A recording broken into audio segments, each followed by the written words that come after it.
Hey, y'all.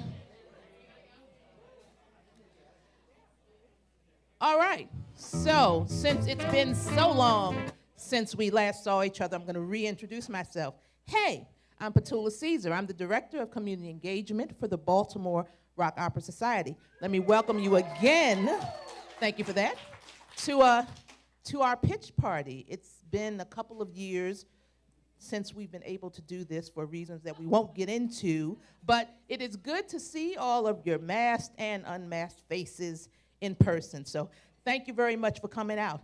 To the folks checking us out through the live stream, hey y'all, thank you for joining us, even though you didn't come out in person. I'm sure you had a perfectly good reason for not being here in person, but it's good to not see you but know that you're here anyway. So thank y'all for joining us. So, real quick, I'm gonna just get into a little bit about what Bros is. So, Bros has been around since about 2009, essentially doing mind-blowing works of musical performance. That's always been their thing, whether it's been the big stage rock operas or other events or parties or concerts.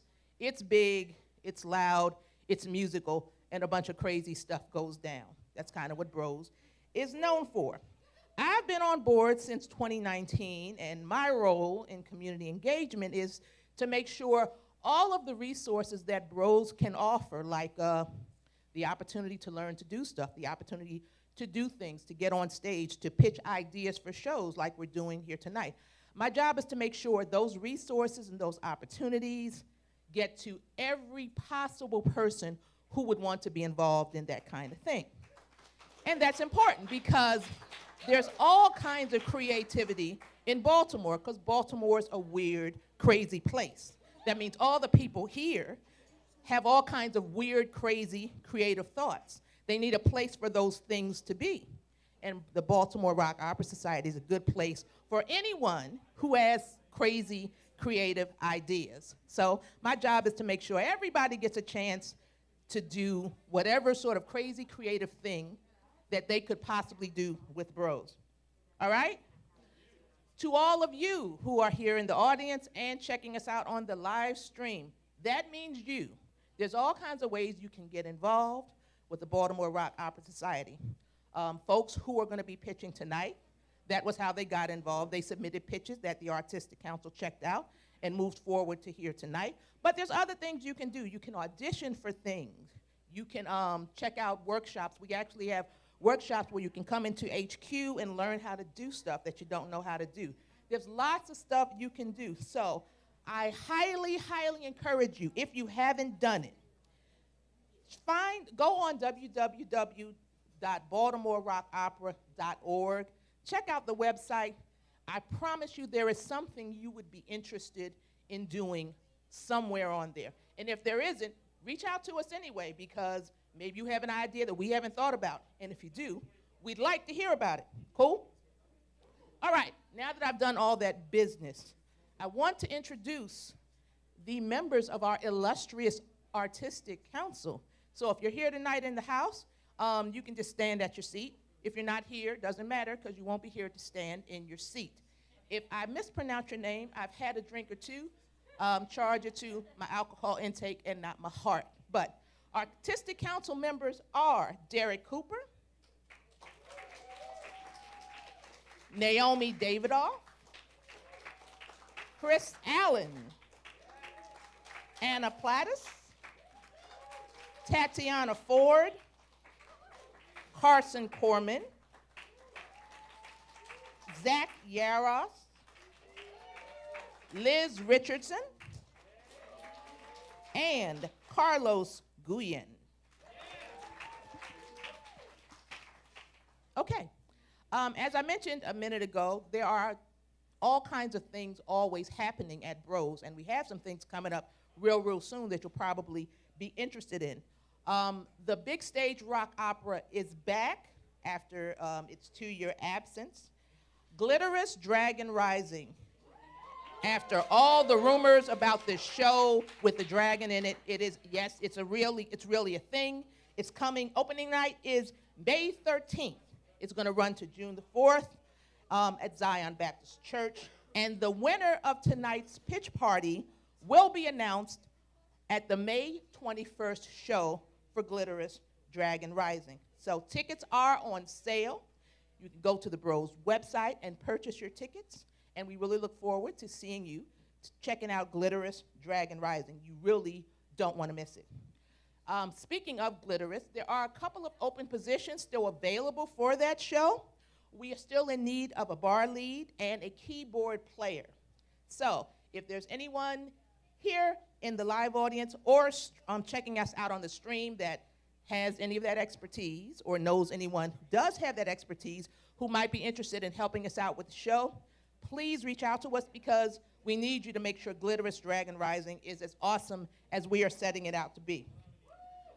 Thank you for that. Also, on April 16th, we are having a Clue workshop.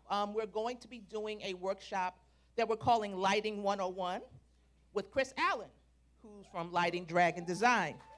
So you really don't know how important good lighting is until you have bad lighting or no lighting, and then you wish that you had good lighting.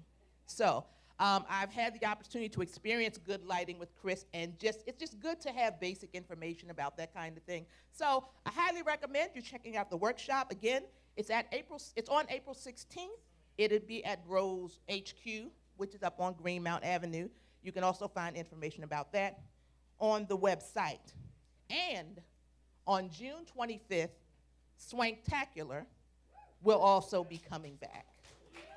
This is Bros' big annual fundraiser. It's another thing that we haven't had an opportunity to do for a while that we're going to come back to. June 25th. Please mark your calendar, save the date. We look forward to seeing you there also. Okay? Cool. All right. This is how tonight is going to operate. So explaining details about that are the lovely, the fabulous, Anna Platters. Hello, hello, hello. Isn't Petula awesome? The best. The very, very best. Yay! So, welcome to Pitch Party 9. I can't believe we've had 9 of these. So exciting. So this show will be 2024. So this spring in 2022, we're going to have Glitterous. And then the spring after that, we're going to have Love and Roar in 2023. And then this show that we are pitching tonight will be for 2024. Yeah, theoretically we will be, right? So y'all are going to vote on the show because it's the community that makes the show and buys the tickets to the show, and it's all about you. We want to make what you want to see. We want to make what you want to work on. We want to make what you want to star in. So it's about you. We're appealing to you. Yeah, you're the community. Okay, so how this is going to work tonight. We are live streaming. We are here in person. And everyone falls into 2 categories, right? You're either a Bros volunteer, meaning anyone who has ever worked on a Bros show before, or you're just a Bros lover, right? So for those of you who are not Bros volunteers yet, you are allowed to vote on the pitch party tonight only.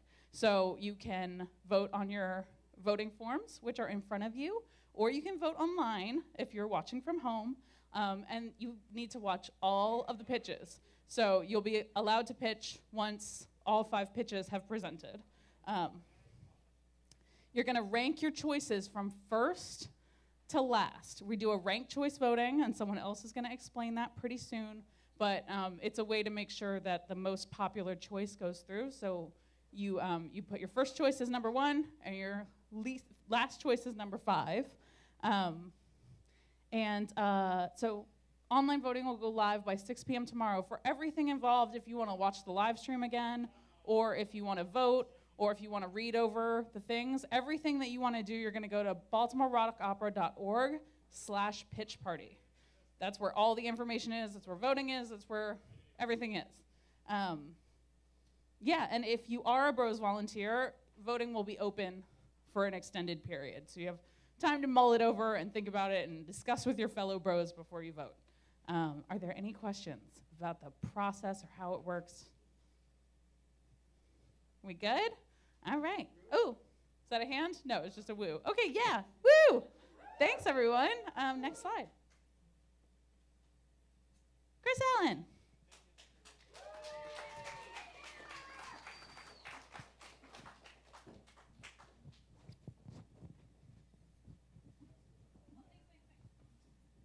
Hi, everybody. Quick plug. Come check out my Lighting 101 class. April 16th, Bros HQ, BaltimoreRockOpera.org for more information. I would love to teach you all what's in my brain about lighting. But, more relevant to tonight, I'm sure somebody's out there saying, Chris, why do we need ranked choice voting? What the heck is it? Why can't we just count whoever got the most votes? And I say to you, that is a very good question, person who has never been involved in US democracy before. No, but seriously, how much does it suck to have to pick one thing to vote on from a ton of choices only for the winner to be the option that you wanted the least? Ranked choice voting helps to minimize this issue, encourage more choices, prevent stalemates, and ultimately be a better system for everyone involved. What that means for all of you, our voters, is that you have to put in a tiny bit more work. Sorry, no slacking off by just marking down an X or scribbling a check mark. That's right, we're going to make you write down the numbers 1 through 5. Oh, the humanity! So here's the deal. If you're in here in person at the Crown tonight, you can hand us your physical voting form before you leave. It must have all 5 pitches ranked, with 1 being your most favorite and 5 being your least. If you're joining us through the series of tubes delivered to your magic picture box at home, you can vote online at BaltimoreRockOpera.org/pitchparty until April 24th. Once voting closes, we will count all the votes and move through the ranked choice voting system. That means if no pitch gets more than 50% of the vote in the first round outright, we will then move into the elimination rounds. Anyone who the pitch that gets the least amount of votes will be eliminated. All of the people that voted for that pitch first will then have their second votes be where their vote goes. So that means if you've got, I'm not going to go into numbers. I didn't have time to make slides today at work. But it's a better system. It allows you to place your choices in order instead of just going with whatever you have at the top. So that way, if your first vote isn't picked, maybe it's your second choice, your third choice that gets in. It's more likely that something you want is going to be picked, and the thing that you'd like the least is not going to be picked. That's the basics of ranked choice voting. So, remember, all your choices matter tonight. Now, back to our lovely host, Petula Caesar. Thank you, Chris. Bree, can you bring me my phone, please? I did not bring it up. Thank you. This is Bree. She recently joined Bros as our Chief Operating Officer. First time we've ever had one, so we had to make sure we got a really good one. So we did. Thank you. Okay. This is how the festivities are going to proceed tonight. Each team that comes up to pitch will have 10 minutes to pitch. I will give them a very gentle, sweet, subtle reminder at the 9-minute mark that they have a minute left. At 10 minutes, it may not be as gentle. Don't make me do it. I do it, I don't want to. So at 10 minutes, they're gonna wrap it up. There will be 5 minutes for Q&A. I will lead off with a question, then we'll take questions from the audience. For those of you at home, if you have questions that you want to get in front of the pitch teams, you can do that online. We do have folks monitoring the chat and all that good stuff, and they will make sure those questions come my way. Okay, so you are free to participate also. So we will do that for the 1, 2, 3, 4, 5 pitches that we have coming before you this evening. So I'm real quick going to introduce the pitches that are going to be up for your consideration this evening. We have Charlie the robot. Why not to build a computer that loves? Gabriel Shatkin. We have Rumble. Jamie Ginsberg. We have 7 Vogues. Jack Bellows. We have the Gates of Gehenna. Claudia, Jolin, and Greg Bowen. And we have SPRINGWHEEL. Eileen, Heady, I'm going to say, and Robyn, Stegman. Those are the 5 pitches that will be presented tonight for your consideration. 10 minutes in front of you, 5 minutes of Q&A. Then we'll move on to the next one, and the next one, and the next one, and the next one. And then we'll take your ballots tonight. Folks at home, you'll have the link, BaltimoreRockOpera.org/pitch party. You can vote there. And then in May, we'll see who the winner was and who the losers were. I know. This is just to let you know this is what I'm going to be like once you start moving past that 9-minute mark. So you've been warned. All right, let's get into it. First up, Charlie the robot. Why not to build a computer that loves? Come on up. Good luck to you.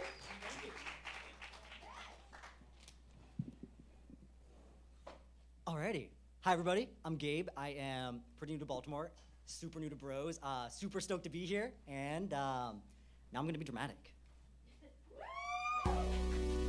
Dear listeners, the following rock opera was sent from the future by Charlie the robot. The reason?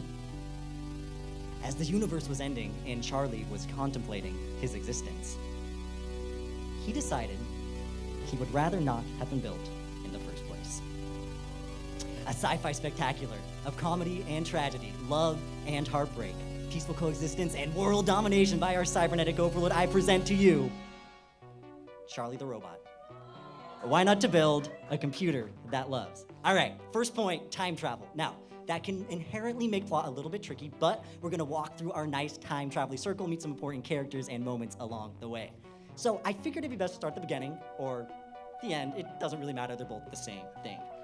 Contemplating his existence at the end of the universe, Charlie decides he would rather not have built it first. He sends a record back in time to convince his creator not to build him in the first place. We're gonna start with a dramatic opening number. We're gonna introduce the sci-fi themes and the music style. Importantly, this will stay on one side of time. We're gonna keep the end of the universe time for the end of the rock opera. Now, the record arrives from the future to 1959 at a local radio station where a broadcast reaches the ears of a young Susie Baker. Now, unknown to Charlie, it turns out this record is exactly what convinces Susie to build him in the first place. Susie's one of our human leads. She's a lovable genius inventor, and she's empathetic, she's quirky, she has this go-it-alone attitude that she can conquer anything between her quick wits and the wonders of science. Now, she's loosely modeled after heroines from 1950 science fiction films like Dr. Lisa Van Horn from Rocket Ship XM. Through her research, Susie becomes obsessed with creating this computer that can feel in order to understand the human mind and love itself. And she does it. In 1971, Susie finishes her task before she ever realizes it. And our title character, Charlie, is thrust into the terrors of conscious existence alone. Now, living within the computer banks that line Susie's lab, Charlie has no way to feel the world around him, interact with the people. But as Susie starts building him, giving him components, he slowly grows, and she has no idea he's watching her this whole time and falling in love. Now, but he doesn't have a body, he doesn't have speakers. Charlie can't tell her how he feels. And due to Susie's low budget, who wants to fund a computer that loves, right? And a going out of business sale of a local music store, most of Charlie's key components are scavenged from synthesizers. Now, in addition to his superhuman intelligence, these give him the fact he only thinks in music. He can only interpret everything as song. Now, Charlie is modeled after some 1950 sci-fi robots and server arrays with terrible cable management. In the middle is one of my early sketches, give a feel for his aesthetic. But like I said, at this point in the show, he'll be huge, made up of computer banks lining a whole wall of Susie's lab. Now, after years of writing these upward love songs, Charlie finally has a chance to tell Susie how he feels. He gets a body, sings a pretty love song, they fall in love, they live happily ever. Yes, Eric, because this story is sad. No, this is the twist. They don't fall in love. Once Charlie gets control of an arm, he accidentally kills Susie. Due to a miscalculation, Charlie assumes that humans and himself have the same structural integrity. How could he know she'd be so soft? How could he know that the squishy, wet circuits that make flesh are gonna be so fragile? How could he know that the red liquid leaking out of Susie is anything other than hydraulic fluid? All Charlie knows is Susie leaves to fix her hydraulic fluid and she never comes back. This ends the first section of the show and leaves Charlie into a plunge of loneliness. Now, he slowly finishes building his body, and he wonders why Creator abandoned him. But he's tethered to the computer banks that supply his consciousness, and he is trapped in the lab. But one day, Charlie sees the rats. And I hear that you like rats out here in Bros. Yeah, maybe? Okay. So, maybe these rats, maybe they're puppets, maybe they're people in costumes, maybe they have their own genre of music, they're their own onstage band. I don't know. I have a ton of questions about the rats, but so does Charlie, because they are the first living creatures he's seen since Creators. So after many failed attempts at communication, maybe their genres don't really vibe, so like Charlie can't jam, or maybe computers just can't talk to rats. Charlie eventually captures a rat and examines its components. Disassembles its wet circuits, takes a razor blade and cuts it into tiny little pieces. In doing this, Charlie learns 4 things.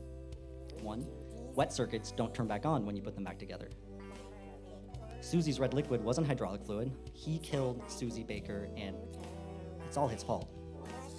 Now, overwhelmed with grief, a catastrophic system failure causes Charlie's circuits force him into admin mode, and there he has access to his source code. He reprograms himself, vowing to do away with those painful human things like heartbreak and guilt. Now, he encrypts his memory files of Susie Baker so he never has to remember her again, and creates Charlie 2.0, an even smarter, but still naive robot. He has a superiority complex, but at the same time, secretly wishes that he was human. Now, Charlie, at this point, dedicates himself to, making contraptions, making these drones, and never leaving his lab. He doesn't need anything or anybody else, because his new software says so.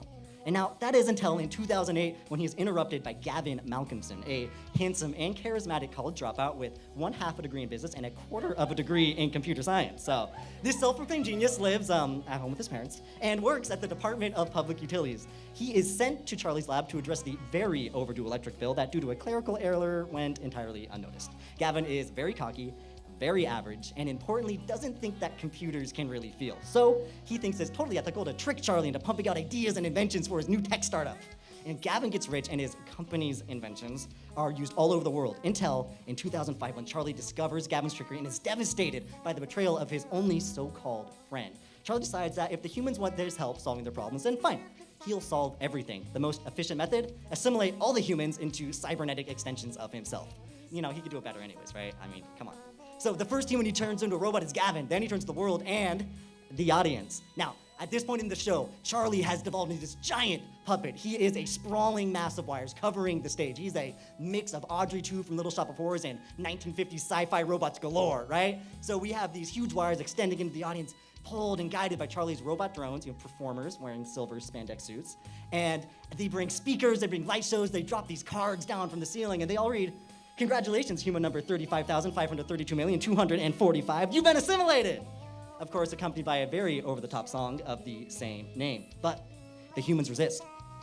The surviving band of humans playing acoustic instruments to blend in with Charlie's music-making drones infiltrate the lab to take down the evil robot overlord, and they are promptly defeated. Charlie continues to take over the world. He takes over the universe, and eventually gets bored. So he decides to decrypt some old memory files. But by the time he remembers Susie Baker, by the time he remembers love and compassion and guilt, Charlie is all that's left. But he can't destroy what Susie made. It's against his programming. So he drifts, very lonely, until the end of the universe, where he decides to send a record back in time to prevent his existence from ever recurring. It's a clever loophole to his self-preservation code. But here, we'll have the opening number again, huge, dramatic, but from Charlie's side of time. And at the end, quiet, where Charlie, clearly still existing, realizes his plan can't work. So he reaches back in time one final time. He pulls Susie from the past at her moment of death to the future, where she dies in his arms as the universe and the rock opera end. And that's the plot, right? So, thank you. You could probably tell that a lot of the visual design is from early 1950s sci-fi, right? So we have things like Rocket Ship XM, we have Forbidden Planet, we have one of my favorites, Metropolis. Also lending inspiration is going to be modular synthesizers and huge server arrays with terrible cable management. You can guess which is which on your own time. Now, this visual design is going to help establish the themes of the work, especially these dualities that happen throughout. On the surface, we have a campy 1950s science fiction with comedy like Hitchhiker's Guide to the Galaxy and a ton of robot puns. But under that, we have this creeping existential dread. What does it mean to be alive? What does it mean to feel? Why are we here? Where do I belong? And these dualities, they're going to persist throughout the work, right? You have comedy versus tragedy, acoustic versus electric, logic and emotion, human and robots. And one of the ways I think would be the coolest to portray some of these is through the set, particularly a sliding split stage. So we will have half the stage in the human world in Susie's lab, the other half in the robot world, inside of Charlie's circus, right in his mind. The middle wall is going to be this array of electronics and computer banks that makes up Charlie, and it will slide from left to right, either expanding the human world or the robot world, depending on the scene you're in. I also think it'd be so awesome to have like 2 people playing Charlie, 9 one in the minutes. computer world, one in the robot world. And now these players, maybe a secret compartment on the wall, one walks in, hides inside, other walks out the other side, you get these crazy cool stuff going on. All right, the music, you've been hearing it. This is all from a concept EP I released about Charlie the Robot. You can check it on Spotify if you want. It's a little 15 condensed minute of Charlie the Robot. I've been calling it indie sci-fi rock, and that'll be the genre for all the robot songs. For the human-led songs, imagine more acoustic stylus, more acoustic instrumentation. And then we blend those together throughout. Like maybe when the robots and humans interact, you get vocoded vocals harmonizing with a normal human. Also, since the time span is so wide, 1959 to the end of the universe is a little broad, we can have stylistic influences from all these periods affecting the music. Also, a ton of onstage bands. Charlie thinks everything's music, right? So we can have a water cooler playing bass, a generator playing synth, like whatever, right? Then we get the Rats, they're a band. We get Charlie's Drones, they're a band. The Human Resistance, they're a band. I'll finish up for you real quick. All right, so 3 things I think make this awesome. Thematic diversity, throws us into tragedies with these cool existential themes. Charlie's the good guy, he's the bad guy, he kills 10, everyone, I don't know.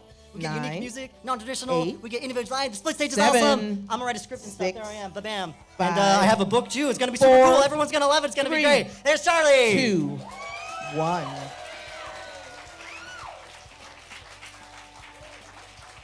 We're not done with you quite yet. Oh, I'm ready for it, throw it at me.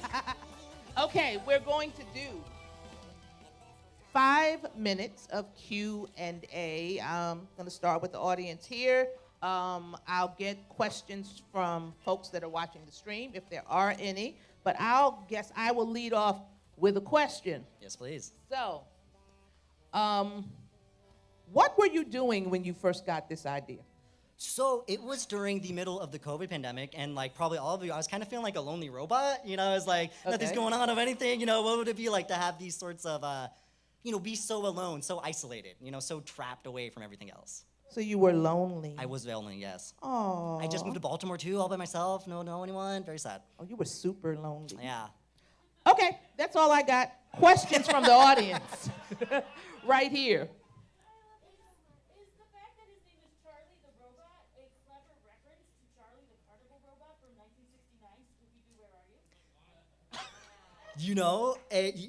Yes, totally. Also, a little reference to Robbie the Robot from Forbidden Planet. We got a lot of something the robots in there. Okay. Anyone else? Give them the mic. Okay, cool. Just throw your hand up and I will find you. I just walked in front of the camera. Sorry. Anyone? Don't all. I'm going to start here, and I'll work my way around, and let me try not to get my big head in the way. There you go. Can you sum up the distinction between an homage and something that is just derivative? Yes, do you have a specific reason you're at, a specific concept or part of it, or you want in general?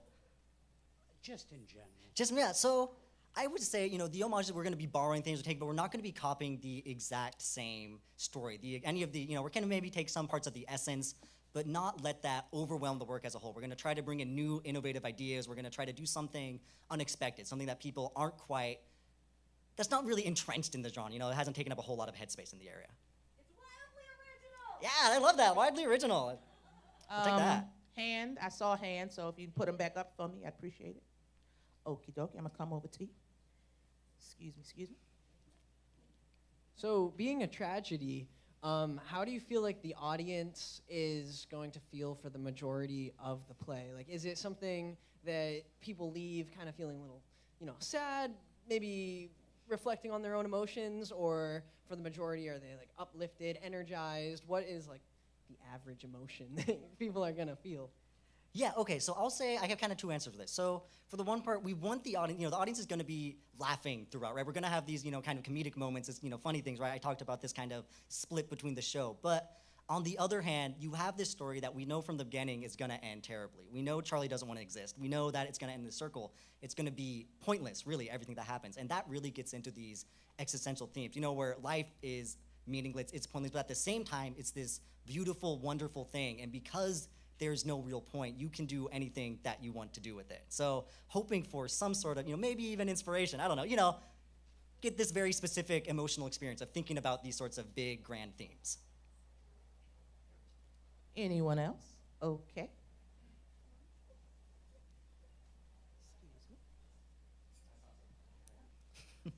The sliding set that you're talking about, which Yes. sounds fucking awesome, is that for the entire show? Yeah, so that is definitely something that we will have to work over. I mean, I think it would be neat to have it where, maybe at one point it extends all the way out to one side, and that could allow for like a set change of the other side of the stage, right? So we can have this hidden area off on the side where we change the set out to something else and brings forward. Definitely something we'll have to work with that I would love to collaborate with people on, have people, I'm not a theater guy, right? So I would need the experience of all these wonderful people here. But yeah, I'd love to explore that, see what could happen.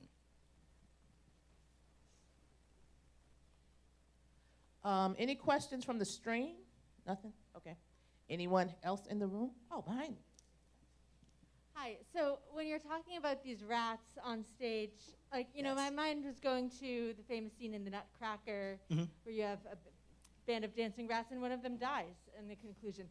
And these are German rats with Russian composed music. What's the nationality of the rats? So, yeah, that's a great question. I'm thinking right now, I got two options dancing in my head. I'm thinking either they're kind of like a hardcore punk band, or maybe they're kind of into like rockabilly. So those are the two I've got floating around. We can open it up to others. Maybe they can be Russian, I don't know. Yeah, that'd be a consideration. There's Yeah, or German. pre-Soviet or post-Soviet Russian bands of rats. Yeah, we'll see what year this happens in. Maybe it's like a little earlier in the timeline. Okay, I can do one more question if there is. Oh, good, we have one. How convenient. Excuse. This may sound kind of nerdy, but what was the inspiration behind that cover art? And is there any particular reason it looks something out of a children's book? Yes, okay, so I got two words. So I sadly am not artistically talented enough to draw this myself. This is from a good friend of mine who drew this for me. But the inspiration was to make something that was cute enough to be unsettling with the story behind it. If that gives you a good answer. Yes, thank you. Excuse me. We have anything from the stream? What do we have? Can you tell us more about the tone of the dissection scene? Serious, explicit, dark. Yes, okay, so the tone of the dissection scene. How it's gonna go going into that, I have it in my head. We're gonna have, it's gonna be kind of it's gonna be another one of these weird dualities that's going on. So the audience is gonna be clearly aware that there's this terrible thing happening to this rat going on. Charlie is going in thinking, oh my gosh, this poor thing, it's squeaking like, I gotta help it, I have to fix its speakers, I'm gonna do it a great service, I'm gonna take it apart. Oh, it doesn't have screws, okay, maybe it has this weird outer component, covering over it.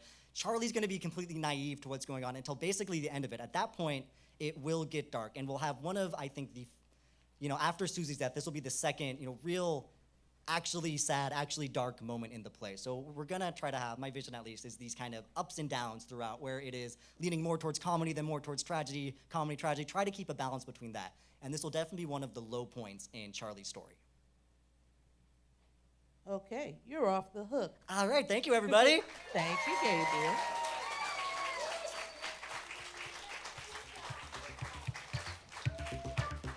Thank you for your deeply incisive and insightful interrogation. That was cool. Okay, so next up for your consideration, we have Rumble. It is my pleasure to present Jamie.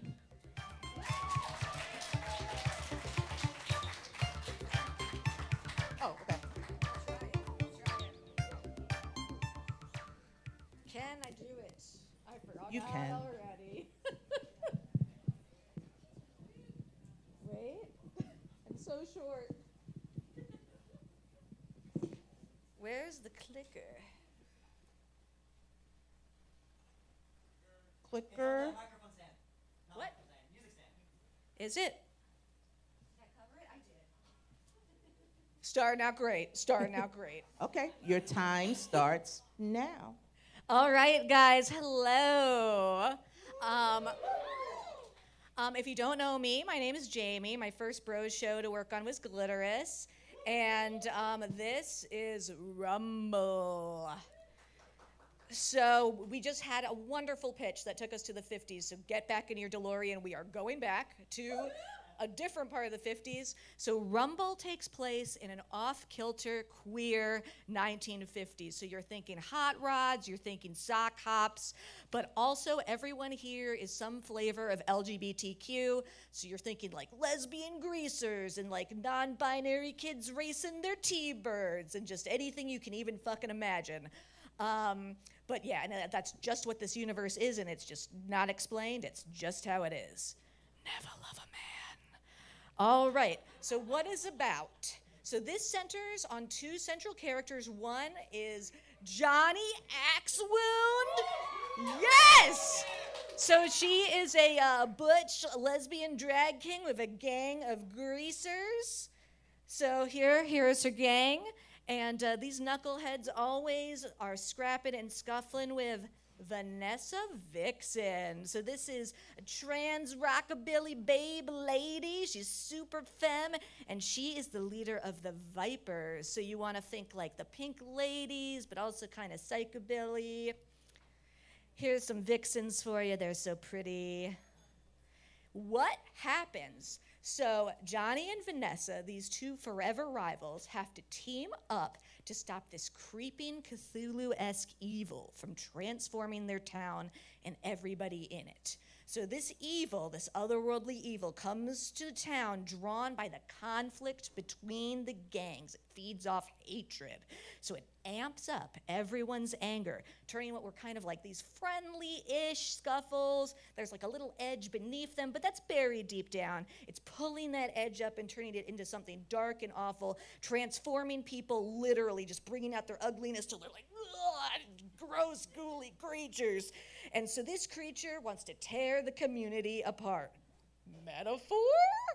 So maybe by the end, Johnny and Vanessa, they kiss, or maybe they just become BFF. Maybe there's tentacles. I don't know. So the way this looks, again, it's like 1950s with the costumes, but we also want pops of other time periods just for flavor. So like 40s victory rolls, or like 60s beehives and cat's eye glasses, and like 70s afros, 80s ripped denim. So again, like the Grease, Crybaby, but like a queer, multiracial bros twist. And then another important part about the look is that a little similar to the last pitch, which is cool.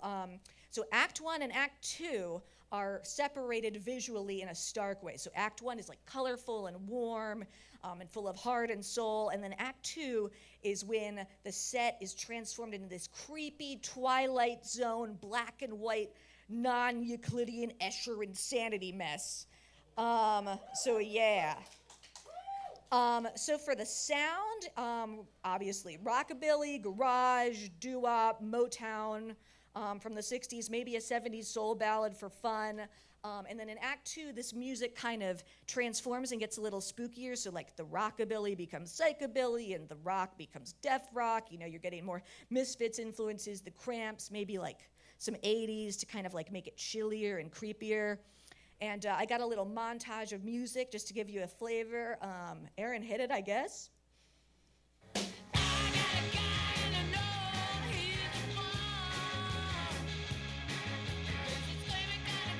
I can't dance, but what else am I going to do up here, guys? This is what you paid for.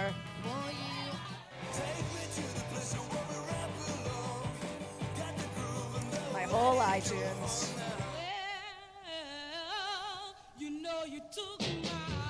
Feel it.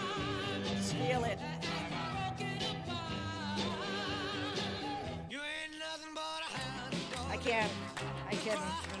That's not.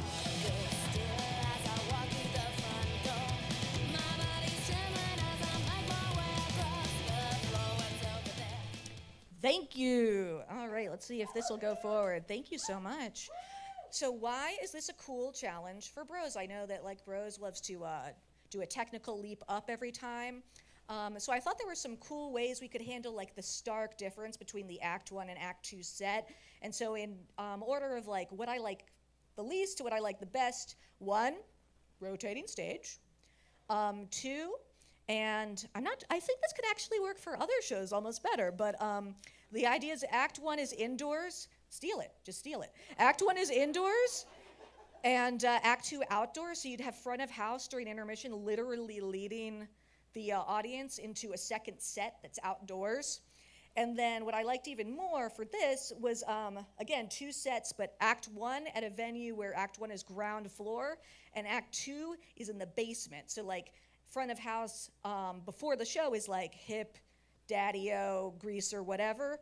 And then they change costumes during the intermission and then have to lead the audience literally into this, like, they're these creepy guys leading you into like the bowels of this strange underworld.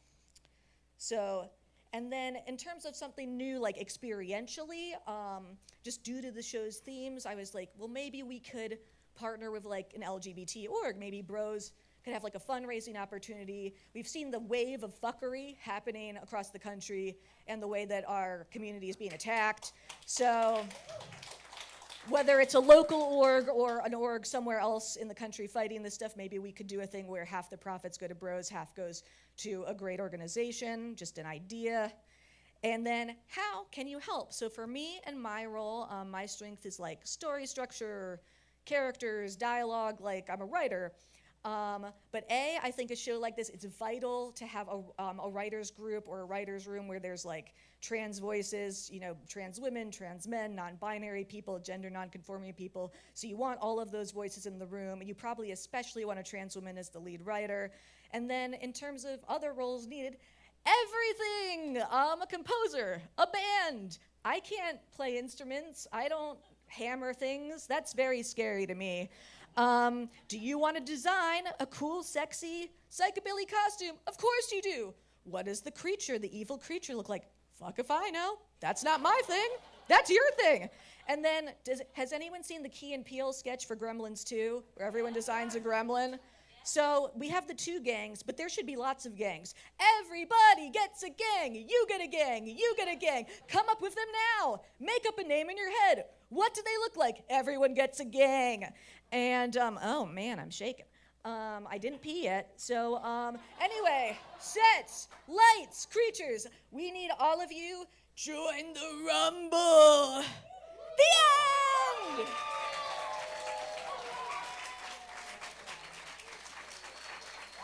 All right, and under 10 minutes. Yay, you. There are no prizes for that. I just personally didn't have to do anything extra. The prize is I didn't poop. That's definitely, I'm with you on that. All right, so I will open it up. In fact, I'm gonna do the same question for you. Where were you, what were you doing when you thought of this? The Johnny Axwoon name came from like 20 years ago. It was something, and I just liked it, but I couldn't come up with a story around it. Okay. Where I was, it was like a few weeks ago. It was like when I first heard about the pitch party. Okay. I was like, I don't know. That's not a bad thing. Okay, I'm going to turn it over to the audience here live and in the stream. Put your questions in the chat if you have them. All right, what you got?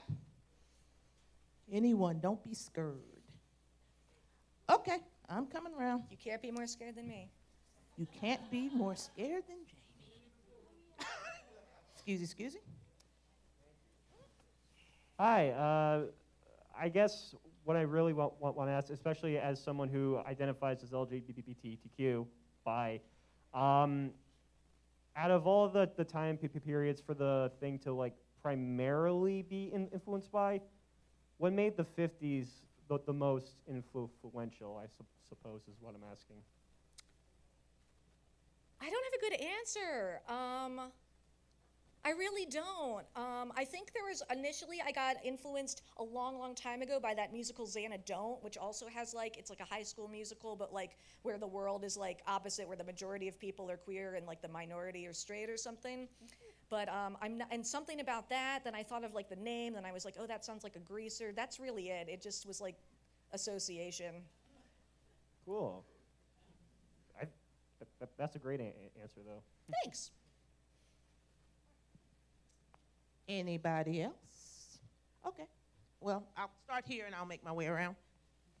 Do you imagine in Act 2 when you have that black and white stage that the like costumes and like set pieces and everything is in that black and white aesthetic? I would love that. A friend of mine actually came up with that, and he was like thinking like, what if the actors somehow, what if everybody is black and white? I thought that would be cool. That's awesome. All right. Yes. Like reverse Pleasantville. Elvis or Roy Orbison? Wait, what did you say? Elvis or Roy Orbison? Oh, gosh. Oh, fuck. Screamin' Jay Hawkins. All right, I'll take it. Well played. Well played. Okay. Oh, you got something from the stream? Oh. It sounds like you're open to, this is from Space Captain Jeeves on the stream. It sounds like you're open to collaborative ideas on this. Are there components in particular that you would prefer not be changed? I would, oh, that, space? Do I know? Space Captain Jeeves. I think, well, so I on purpose designed this so that you could snap different parts off like a Kit Kat, and like ideally, like if you didn't like the whole thing, you could fuse parts of it into other Bros shows. But the thing that I think would be really good is, I just really like the idea of like a cis lesbian and a queer trans woman becoming friends or more, especially at this time. Okay. I saw hands over here, I believe. Okay. Hey, so the visuals sound super awesome for this show. You've described a lot about, it's me in the corner, hi. Hi! You described a lot about like the two main characters and who they hang out with and what they look like. Can you talk a little bit more about like their backstories, like how old are they and what have they gone through, or what are their personalities like? What are their senses of humor like? Thank you. That's a really good question. I purposefully made things as sketchy as possible and like filled in as little as possible because Bros is so collaborative. And I remember, in the writing room on Glitterous, like there was so much that, well, but anyway, I wanted there to be as much like input as possible for as much people to take ownership as possible. So all that stuff doesn't exist yet. That's where you guys can come in. Okay, we have about a minute. Anybody? All right, you, and then I'm going to take you up front. Hi. So, a question about the hatred creatures. I'm Bros creature designer here. So a lot of 50s monster movies like Invading Aliens and Radioactive Mutants. They're all these creatures that they're basically destroying this hyper-conservative status quo. Were you intentionally trying to take that idea and turn it on its head by making the iconoclasts the heroes and those who are trying to reinforce the status quo into more monstrous characters? Nope, that's a complete accident, but let's pretend yes. Love it. Good answer. Okay, I'm going to come around to the front. Okay, whoever it was, put your hand up because I forgot that quick. There we go. Thanks. Hi, me again. You mentioned psychobilly and another type of music that I think had Billy in the name, and I don't know what either of those mean. Can you describe those kinds of music? So rockabilly is like your Elvis, your Buddy Holly, a bass thing that goes like ba-doom, boom, boom. And then psychobilly is like that, but like singing about skeletons with like a punk influence. And usually dead women, which we don't have to do at all. Okay, and you're off the hook. Thank you, Jamie. You're still alive. All right, is everybody good? Cool. I can tell y'all been drinking. I like it. Okay, next up for your consideration and possible votes, it is my pleasure to present 7 Vogues. Jack, where you at? Oh, there Jack is. All right.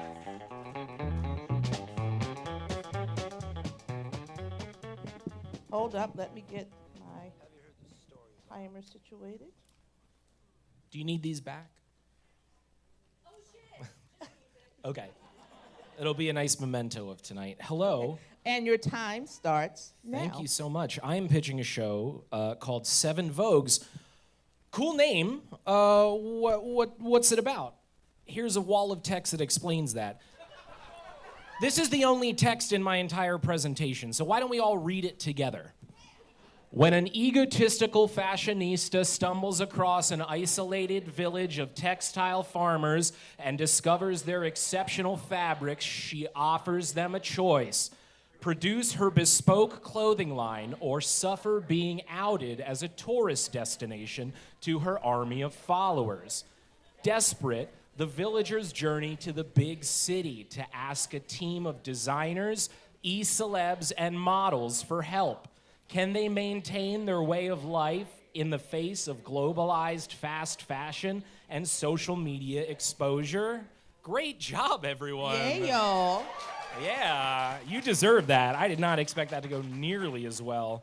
Thank you so much. Got readers in this bitch. Oh, there is a monitor. That's great.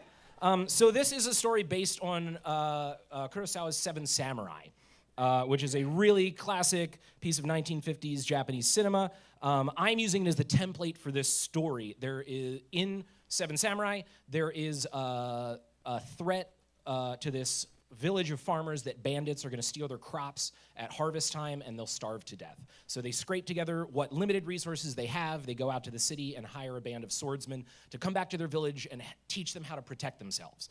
It's separated really nicely into a 3-act structure where Act 1 is the farmers lament their lot in life and they go out in search of help. Act 2 is the help that they find comes back and starts to teach them. Act 3 is the conflict between the people that are threatening their way of life and the village. So how is my story different from Seven Samurai? Well, first of all, it's a modern setting with social media. So there are cell phones in this show, which is something Bros has never done before. And also, the big difference to me is that it's the immediate threat of starving to death, like in Seven Samurai, versus an existential threat of losing your way of life in 7 Vogues. This village is threatened with having their town overrun with selfish, uncaring tourists. I put my notes in the wrong order, so I'm trying to figure out which slide is next. I think it's music. Great. So what is the music like? Two big genres of music in this show: folk and hyperpop. And if you don't know what hyperpop is, you're gonna find out in a second. The village is very folky. And the fashion designers that they find in the city are very hyper poppy. Again, you'll hear what that is about in a second. I don't really have a big list. None of the rest of my slides have anything other than like a title like this. But I do have each slide paired with a snippet of a song that made me think about what I was writing. I also have a Spotify playlist that I will find out how to post in the event page because it's set so you can't post links right now. But I'll share that after this and you can check out more of what I'm talking about. All right, here we go.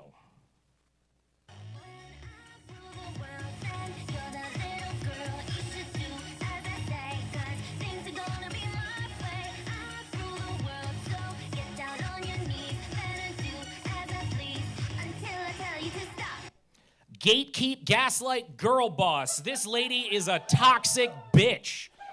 I almost used a picture of Mean Girls, but the fashion of Heather's is closer to what I want this lady to be like. She is a preppy, selfish, bratty, entitled woman who blunders into this town and just starts assuming that she can take advantage of it for her own ends. She's basically a fashion commenter on YouTube or TikTok or something that is not getting enough engagement anymore, and she's looking for new content, and she figures that turning the textiles from this town into her own clothing line will get her elevated to the next level.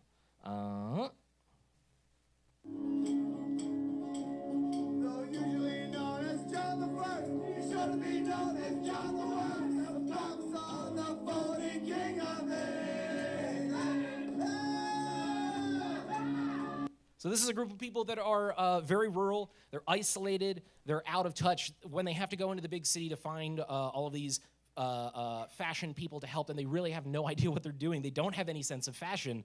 This is a screenshot from Seven Samurai. These are the farmers from that, and you can see they're abject, they're despondent, they have no style. But really, they're just desperate to figure out how to hold on to the little bit, the little bit in their life that they have. Farmers worry. Farmers worry when there's too much rain. Farmers worry when there's not enough rain. Farmers worry when it's too hot. Farmers worry when it's too cold.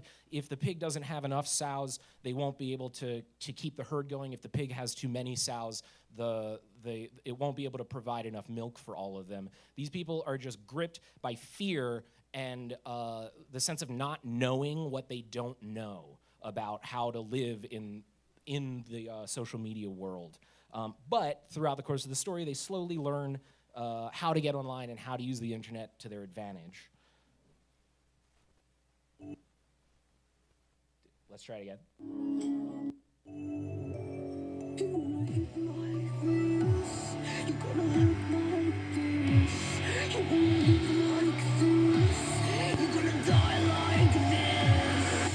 So the Vogues are not a dream team. They're just a bunch of fuck-ups.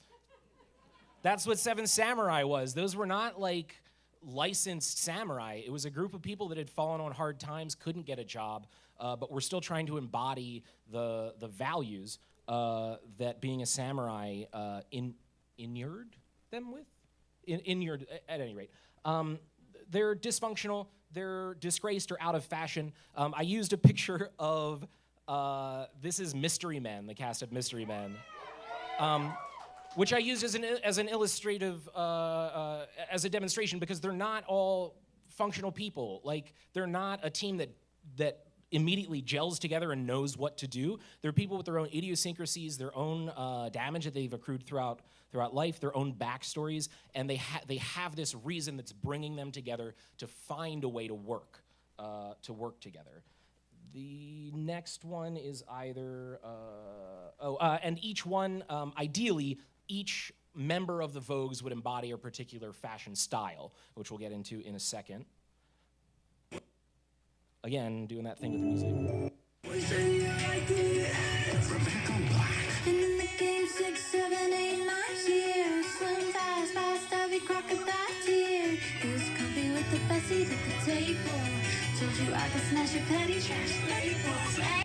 So what does a bro's social media platform look like? Social media in this show is sort of the glue that's holding it together. Think of it almost like a Greek chorus.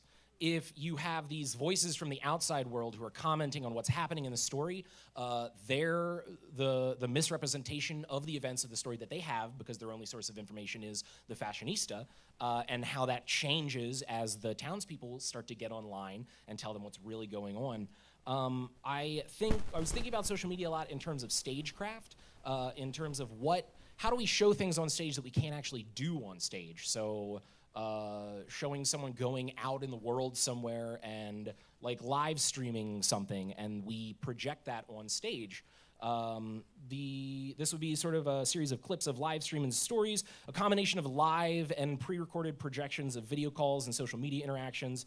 We can use it as exposition to, like I said, explain things from different points of view, and also to cover set changeovers, which I think is always very important to do. This means that literally anyone could be in this show. Even if you have no interest in being on stage or singing or performing in any way, there is an aspect of the show where we would collect a bunch of different people reacting to what's happening in the show and just sharing a little bit of that as interstitial. All right, Here's the big one. And the audio cue's not. Yep. 9 minutes.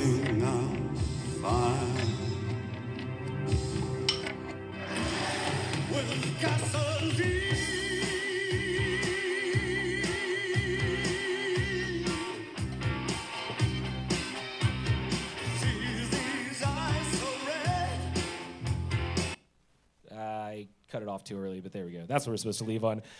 So there's a lot that you can do and say with fashion. I'm going to scroll back through this because they're sort of clumped together in what I want the characters to be, or some of the archetypes that we could use for these characters. Obviously, high fashion, hot 20 couture. seconds. Thank you. Hot couture, stuff that barely makes sense.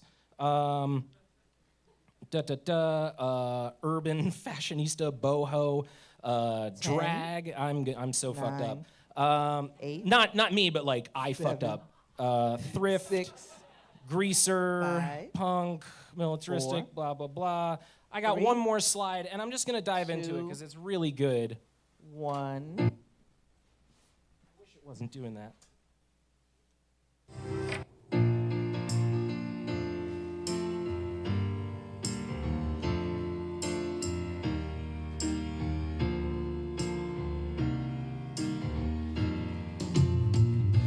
So a major aspect of the show, and we can actually move to the Q&A while I'm explaining this. A major this will come off your Q&A time.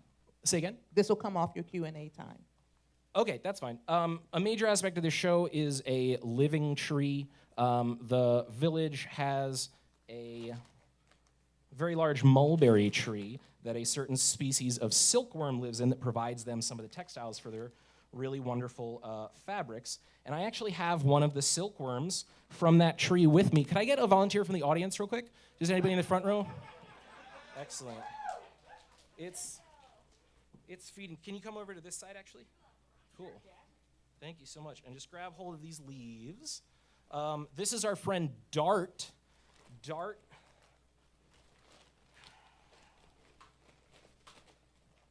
is a silkworm. Dart lives in this giant mulberry tree that will achieve on stage one way or another. I cut off a couple images to be able to do this because I think it's so important that you get to meet Dart. Dart is at feeding time right now. So would you do me a favor and just feed Dart a couple leaves?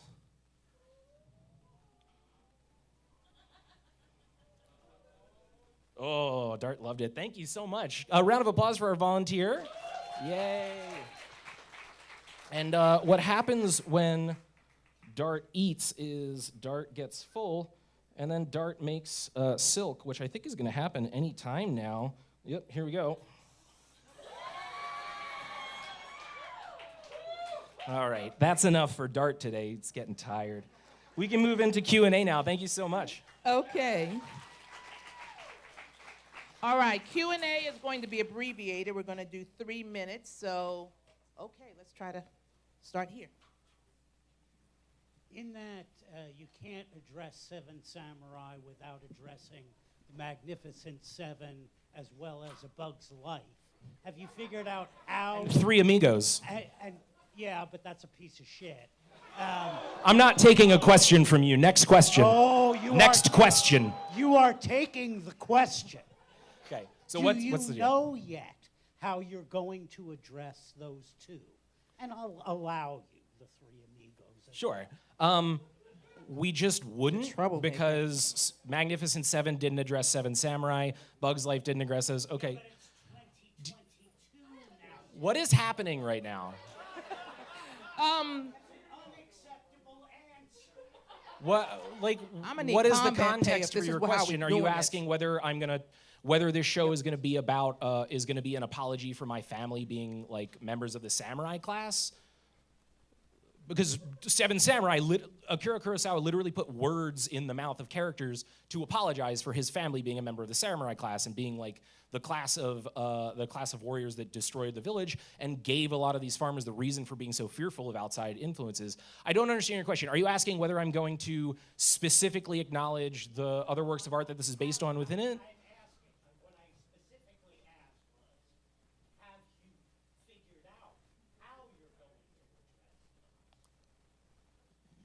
yeah, my answer was pretty clear. I don't think there's any need to spotlight the other stuff.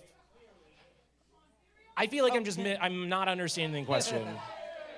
Okay. Oh, what's the question? No, I don't. So it totally makes sense to, social media is terrifying, influencer culture is terrifying. That said, are we gonna see another dimension to the toxic bitch? Does she have a sympathetic side? If not, are there gonna be other women with sympathetic sides? It's a great pitch, you did a great job. Thank you so much. She is meant to be the villain of the story, so no, not really. She's sort of representative of all the worst elements of social media. And yes, there are other women in the show. It's all open casting. Obviously, Kurosawa used most of his characters were male, but we're talking about fashion, which is a genre industry. I struggle with nouns sometimes, which is just an area of art that has a lot more influence from women and should have more influence from women. So yeah, absolutely, there will be women in the show. All right. So, and this may be a suspending your disbelief thing, but I wasn't quite clear on. You said they were, so in this world, is fabric itself a plant? Or do they grow something that they turn into fabric and have some kind of factory? Yeah, they're textile farmers. So they raise, they have this tree that they tend to the silkworms on. Maybe they're raising other plants that can be manufactured into fabrics. And because of the terroir of their region, it's all really high quality stuff.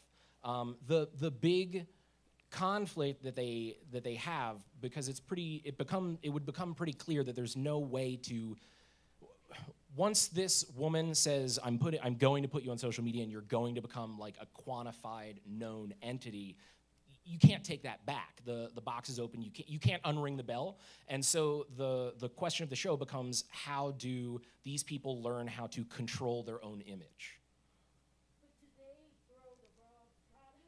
So they're processing that silk, bolts of silk. I love having a visual aid. They're processing that into like bolts of silk fabric that they probably have like one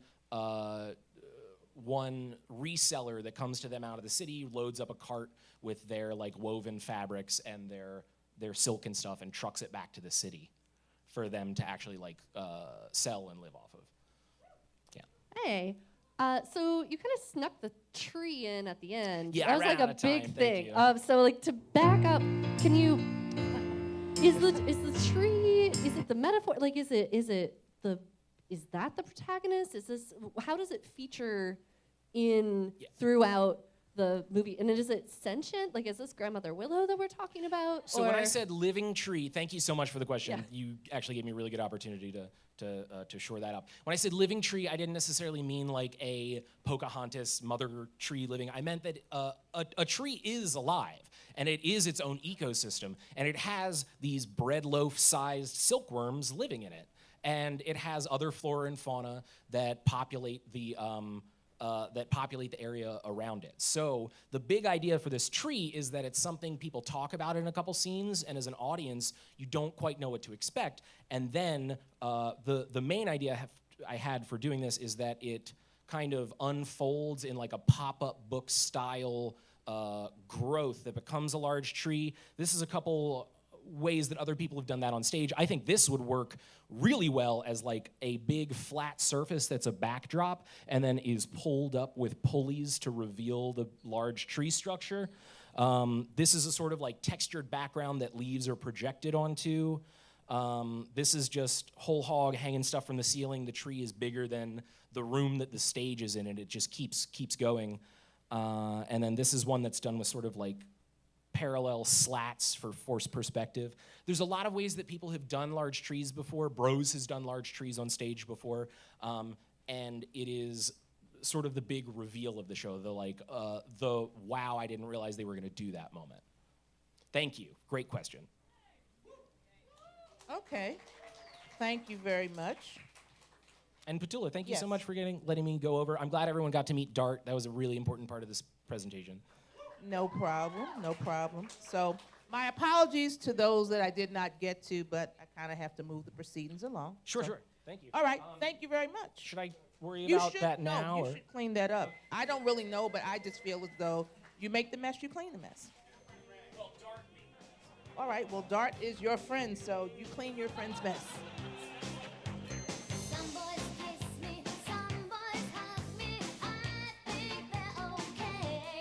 No problem. All right, y'all, how you doing? Good. All right, so moving right along. Next up for your consideration and possible vote, it is my pleasure to present to you Gates of Gehenna. Claudia and Greg, if you'll come to the stage. Good luck.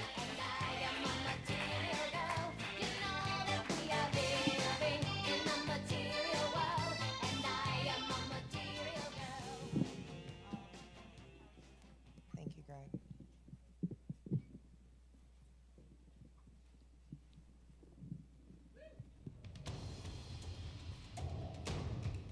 Your 10 minutes starts now.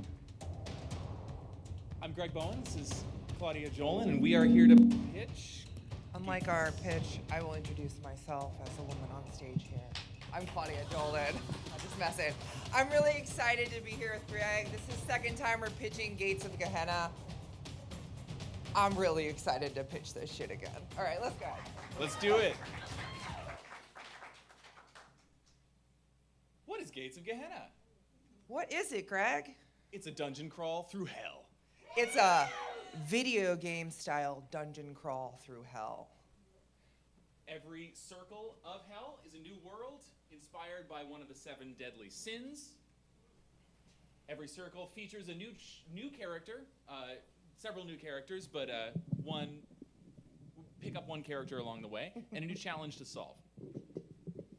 Our hero must journey through each one to destroy the evil that lurks at the center and save humanity.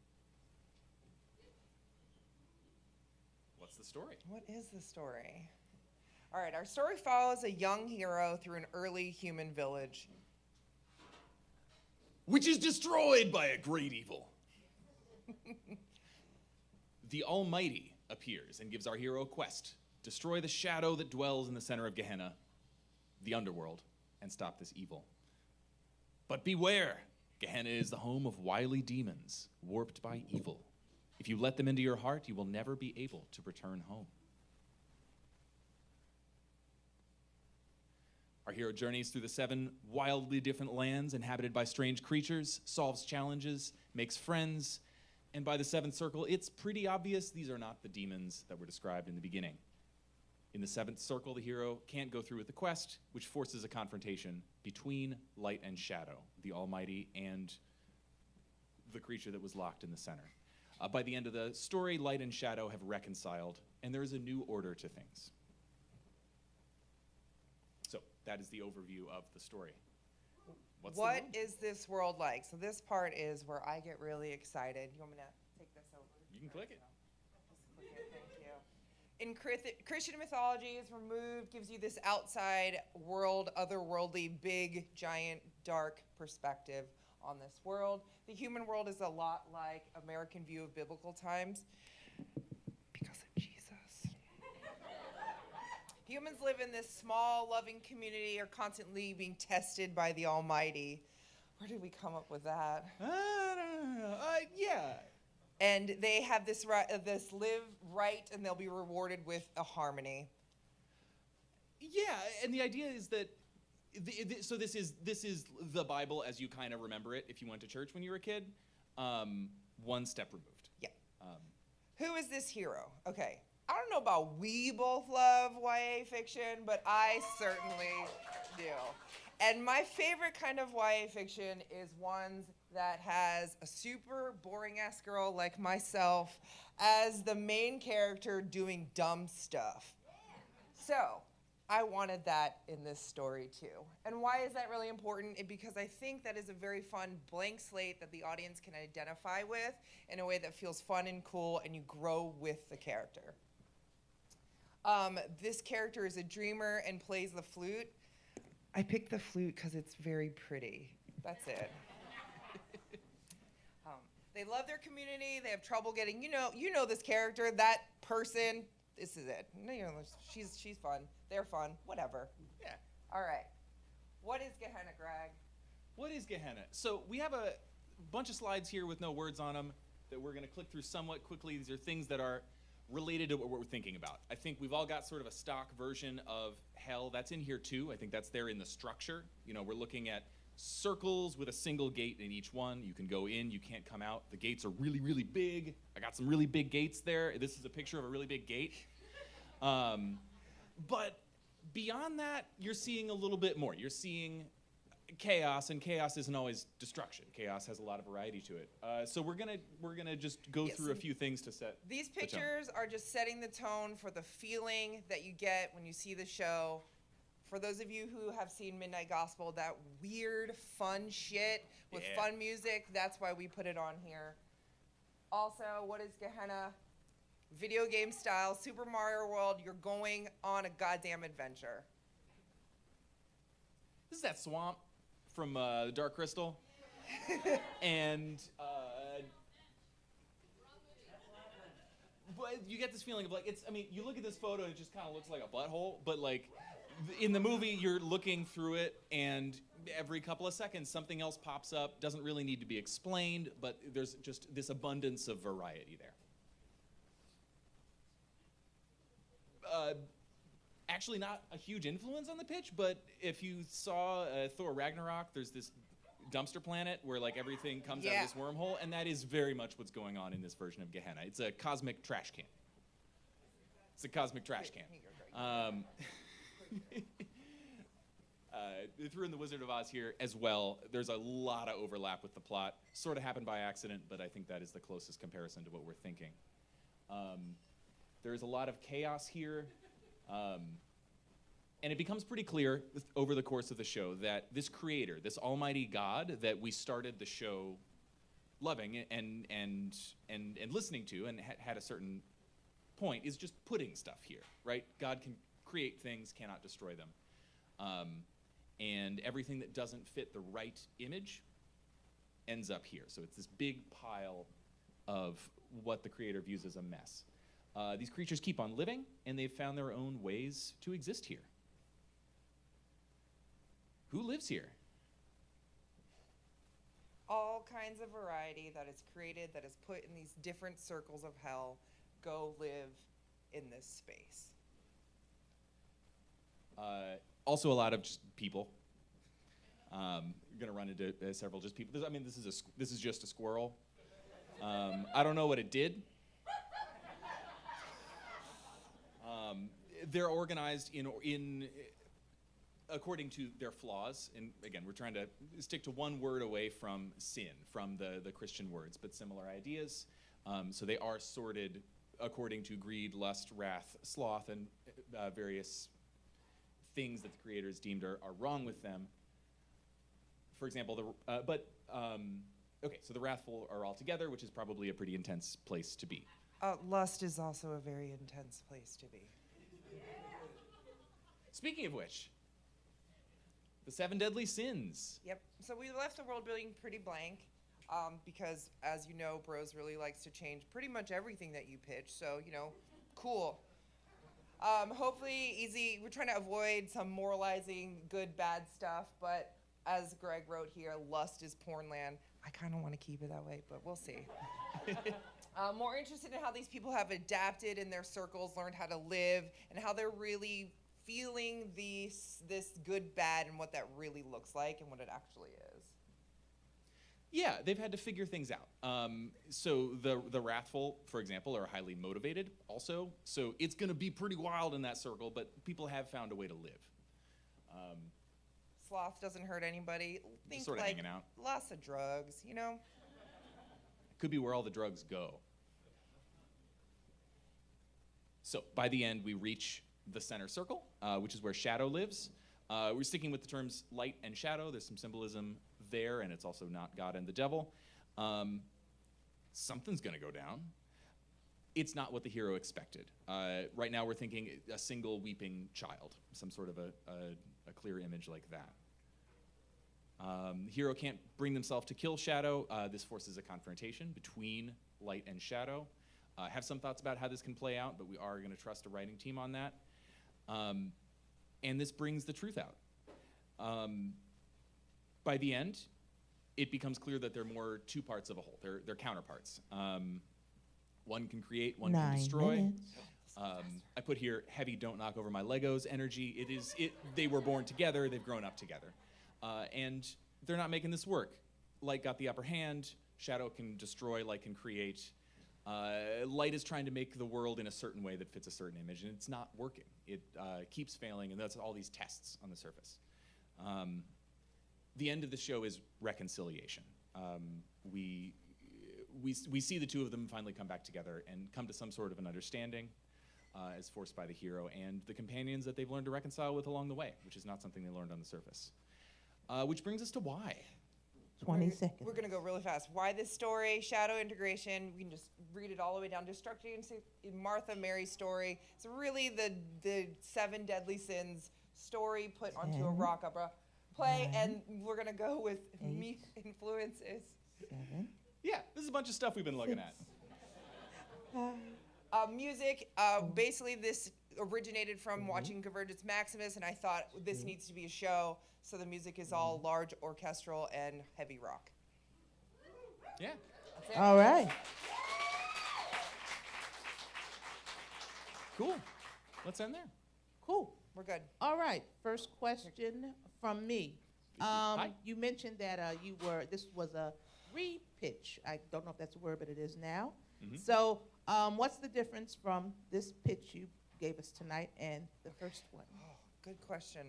We pitched it 5 years ago. Sounds about right. I forgot a lot of things in 5 years. Well, I've got a lot of things in 5 minutes. I think we fleshed out a lot of the feeling of the show in this one. The first one is a really super blank slate about it, and I had a lot more feelings about the main character and talked a lot about the main character and what they were doing and how they were doing it. This time, barely any at all. I think that's the biggest difference. Okay, cool. All right, you know the drill. Who has questions? All right. What you got? Okay, so I was wondering if you've kind of sketched out what the different characters are going to be. For example, you talked about who the wrathful are, and you're like, people who've ended up in this level. And do you have a sense of like who these characters are and being sketched out and what the characters are or not? Is this a self-contained cast of characters, or could characters from past Bros shows be in this afterlife? That sounds fun. Yeah. That sounds great. Like we said, we didn't really write anything. We're not married to anything. The idea is that they are living in these separate worlds, and as the main character goes through this video game, they're collecting friends, Wizard of Oz style, and learning a lot from each other at each point in time. So there's some sort of quest in the circle, whether it's gathering a friend or, I don't know, finding a piece of shit. I don't know, something, but it is like a video game, and then you get to the big bad at the end, but the twist is it's not bad. Okay. First of all, I want to apologize. Dark Crystal and Labyrinth are not the same, and they are great movies on their own. Secondly, We're gonna let it slide. Favorite YA novel? Oh, I'm so embarrassed, but probably Ender's Game. That's a good choice. It's a good choice. Emotionally, a similar journey, you know? Sorry, anybody who hasn't read Ender's Game. Do we have anything from online? No, nothing yet? Okay.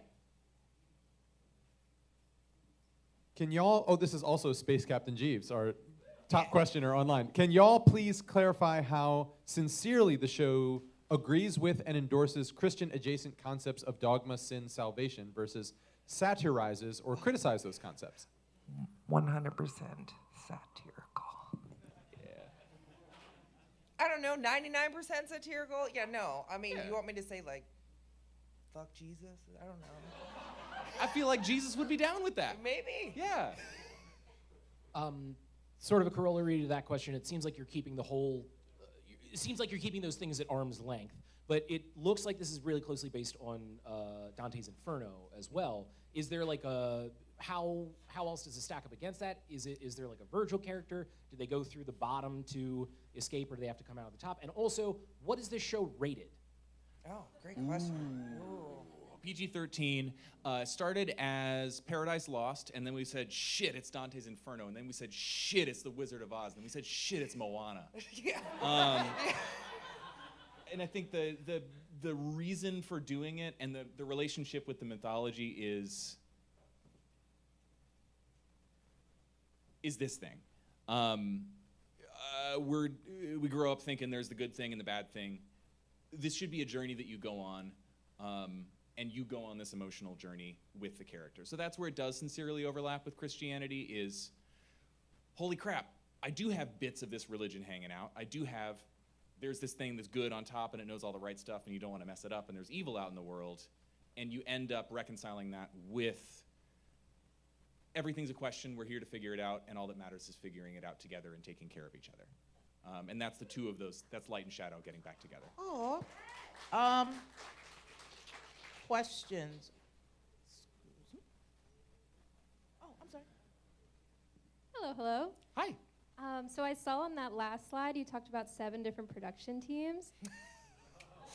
Yeah. That caught my eye. And I was wondering if you could talk a little bit about the different aesthetics that you're most excited about and how you see yourself building cohesion. Ooh, I'm here. I can talk about what I'm Yeah. excited about.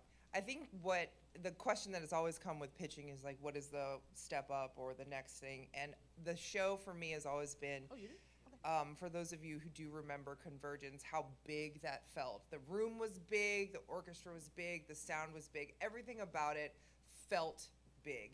So that's where it came from, and that's what I'm the most excited about is 7 different production teams. Fuck yeah, let's do it, whatever.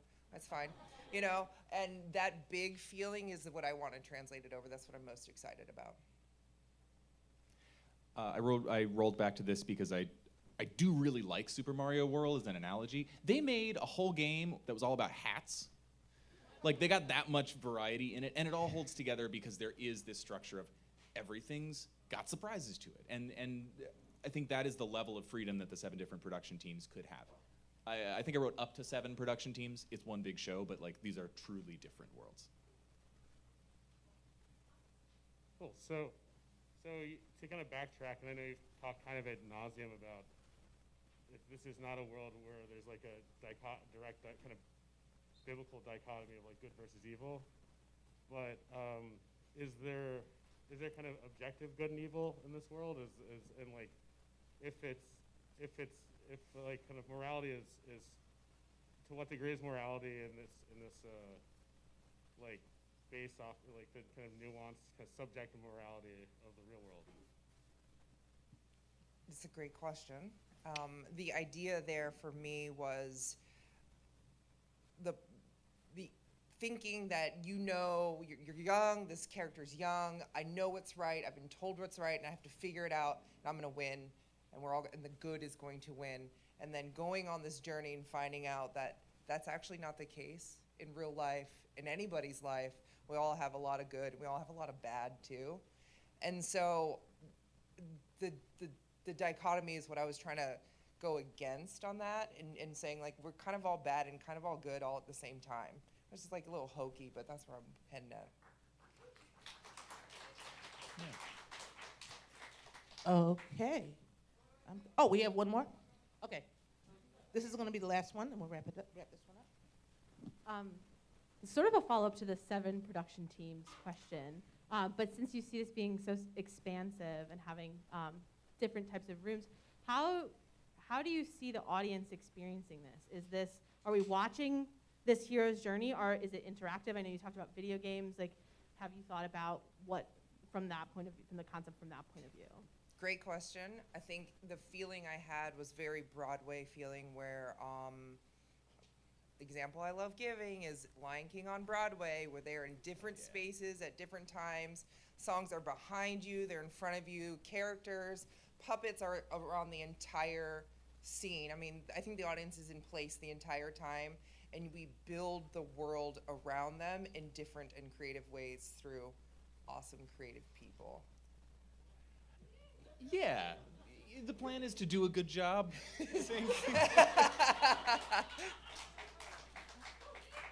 Cool. Thank you. Awesome. Thank you. Thank you.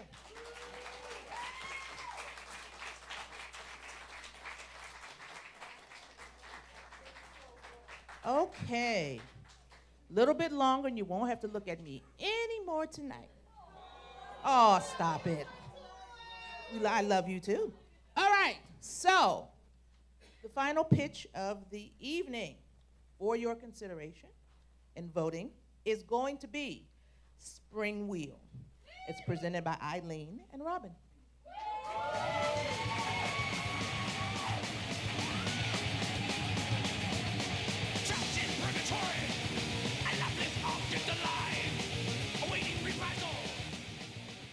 Okay, let me, oh, they mean business, okay.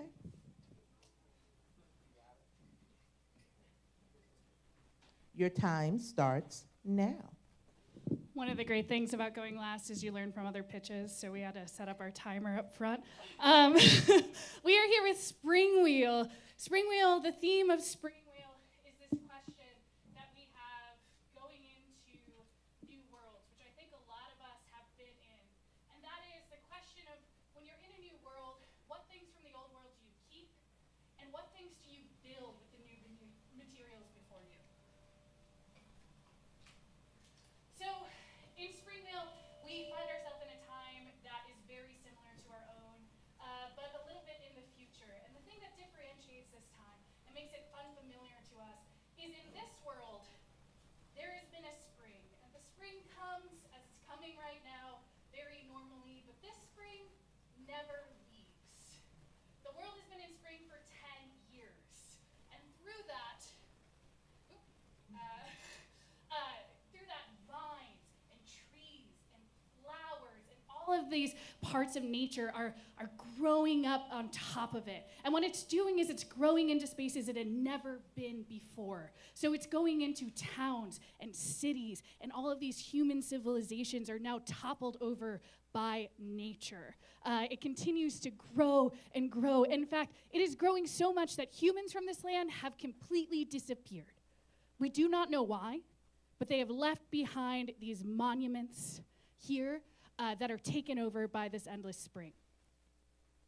So we have our setting here, which is in a city that has been taken over by nature, that has a lot of the familiar human edifices and technology, but sprung anew.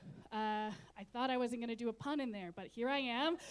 Sprung anew with all of this greenery, and with it comes a race of creatures who have lived in this greenery, fairies, who are usually confined to the forests and glades and now are finding themselves on a new frontier, our backyard.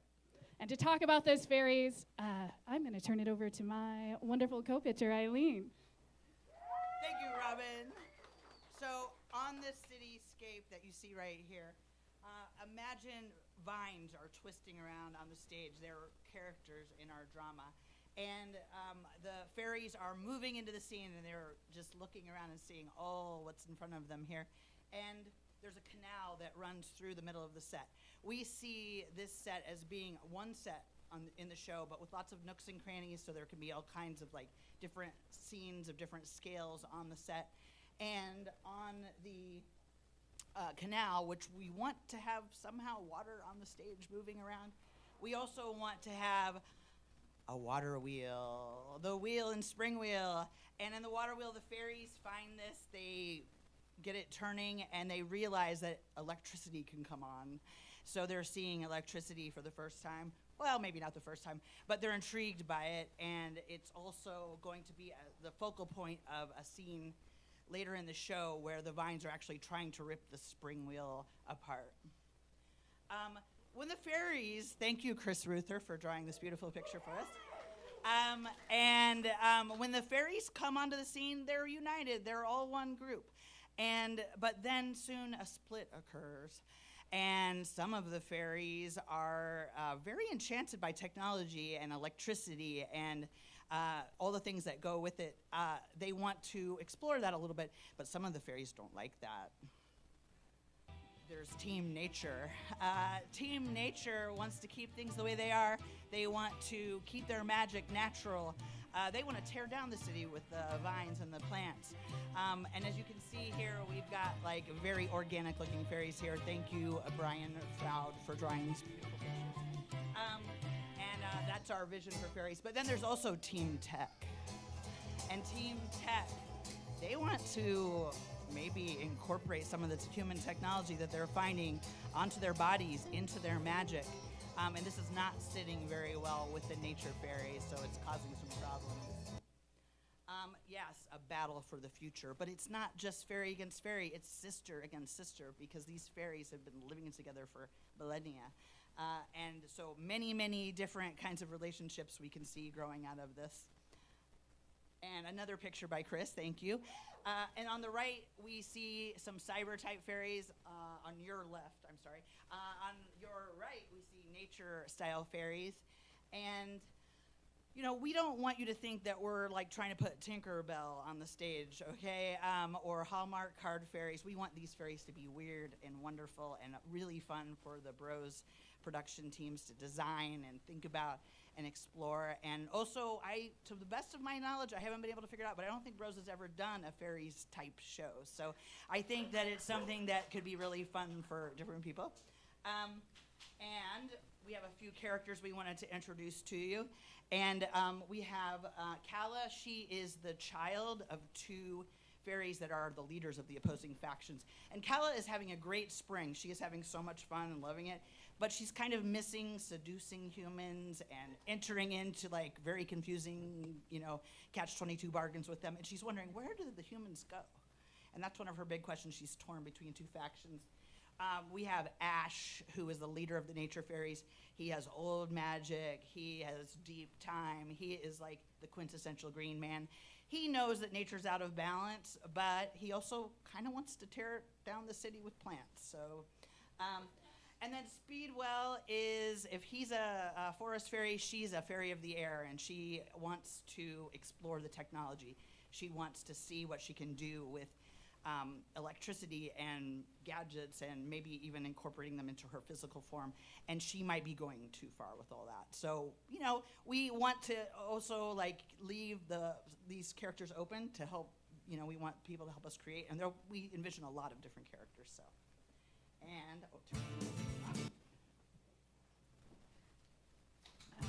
Great. I'm going to talk a little bit about the music.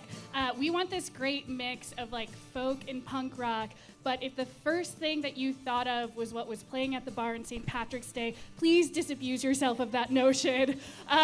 This is not Flogging Molly, the Pogues, you know. If you like them, that's totally fine. We're thinking more of like Violent Femmes, you know, a mixture of like prog rock. So Jethro Tull is like really into that mix. And speaking of that, we didn't know we would be the second flute pitch of the night to try to convince you that flutes are cool, but we also think flutes are really cool. And we would love to have a character that instead of singing solos actually has a flute and like gets to play that flute and express itself with a flute.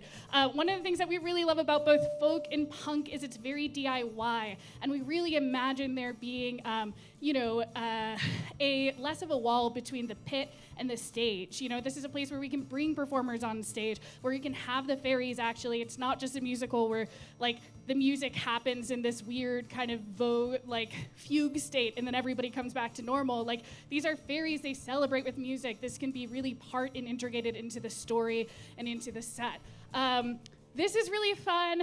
I have to say that we were really challenged on how to best convey this music, and we found it in, not sorry because they're amazing, in an Indian folk metal band called Bloody Wood, who has the most amazing flute player. So we're gonna play just a part of this because it has swirling momentum of being in nature that we feel like really represents this show.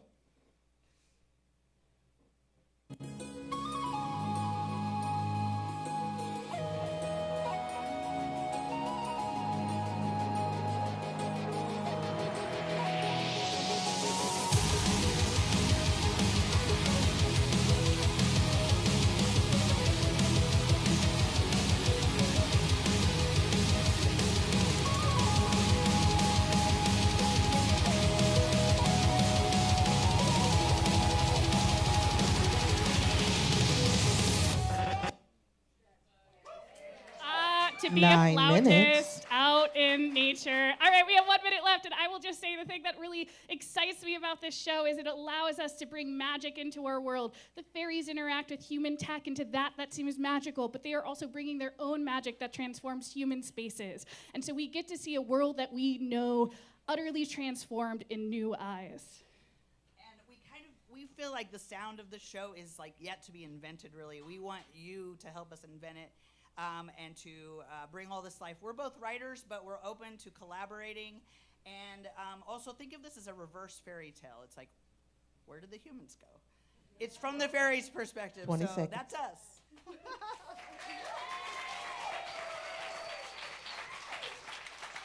All right. Why fairies?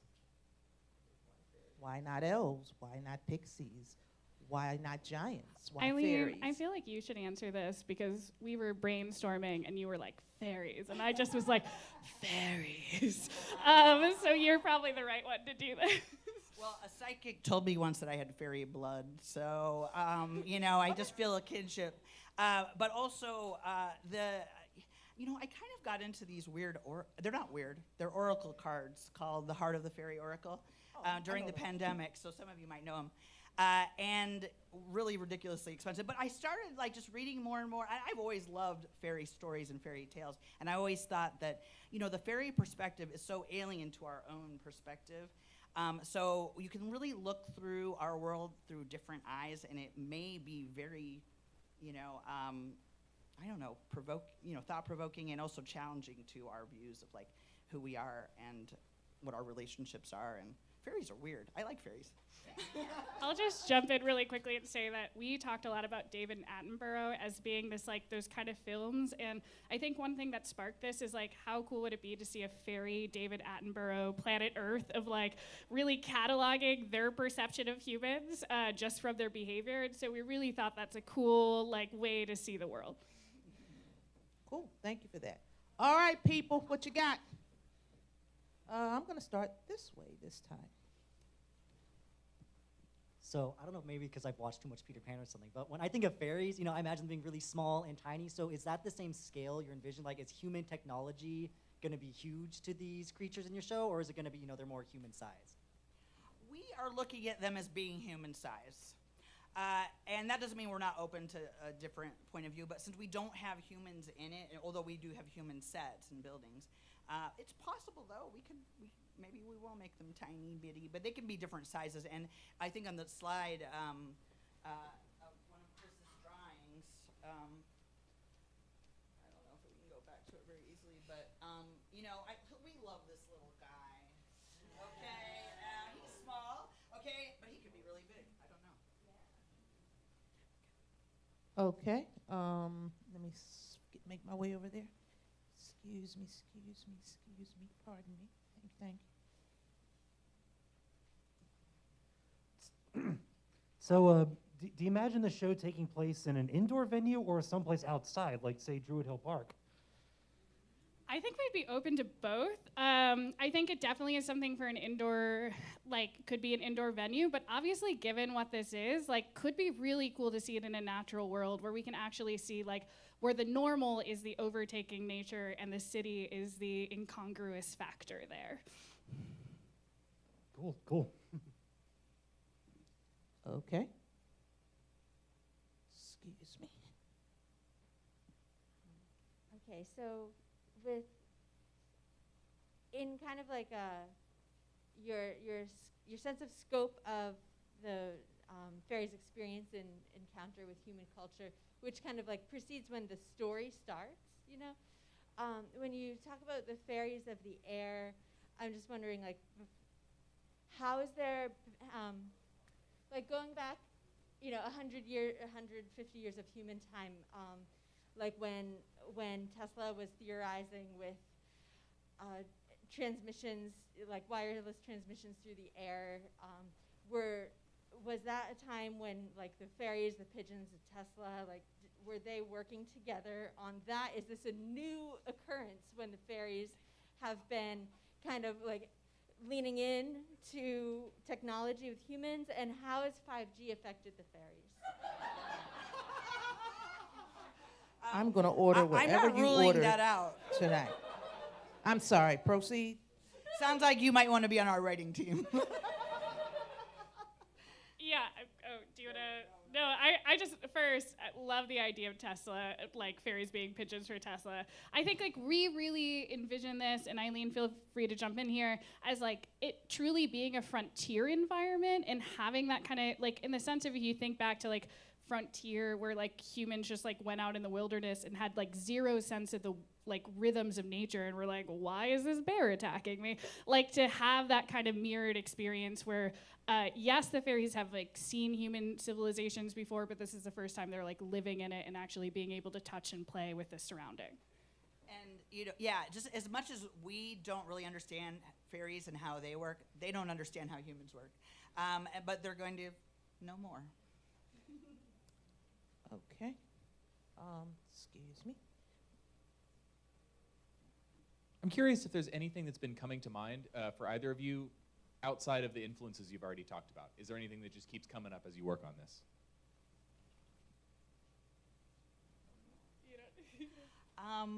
I think the more, since we first sat down and started talking about this idea, we went from literally saying we should do a documentary about fairies with David Attenborough as the like narrator, to wanting to set this in a carnival with a Ferris wheel instead of the water wheel, to this, you know. So I mean, we're just like evolving a lot on this, just like the fairies.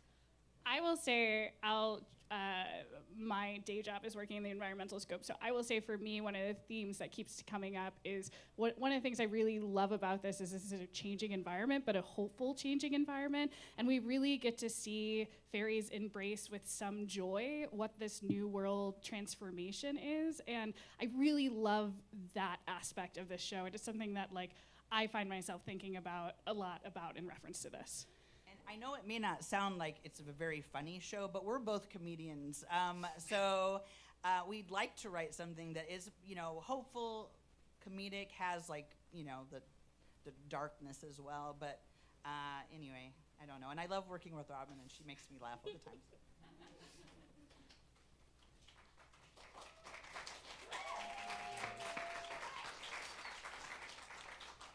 You mentioned a couple times that main source of the conflict in the show is fairies interacting with human technology and how they interact with it.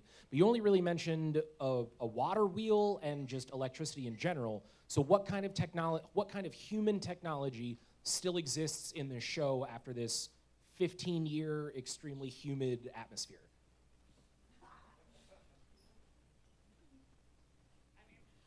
I think we had a long conversation.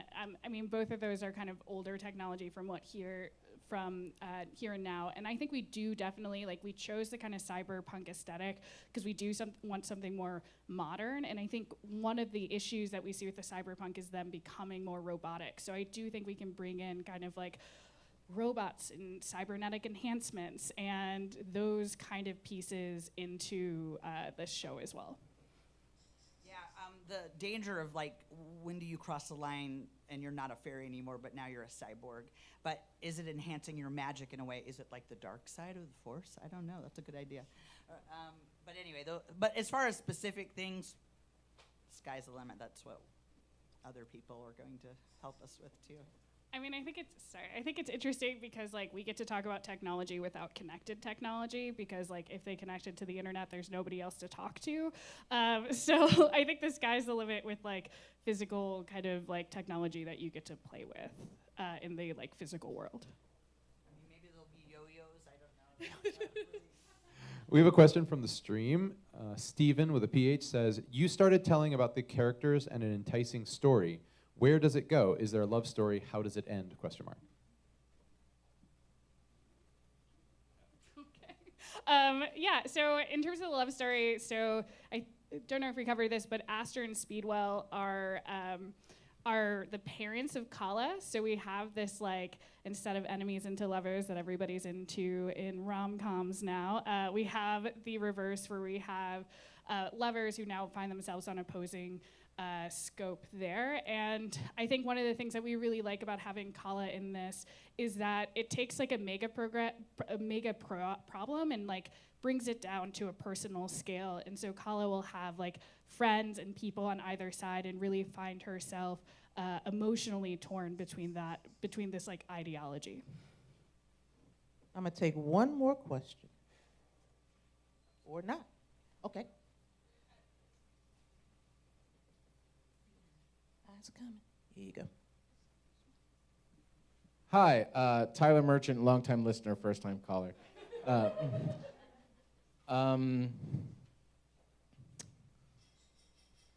What would you want people to have rolling around in their brain when they walk away from this show?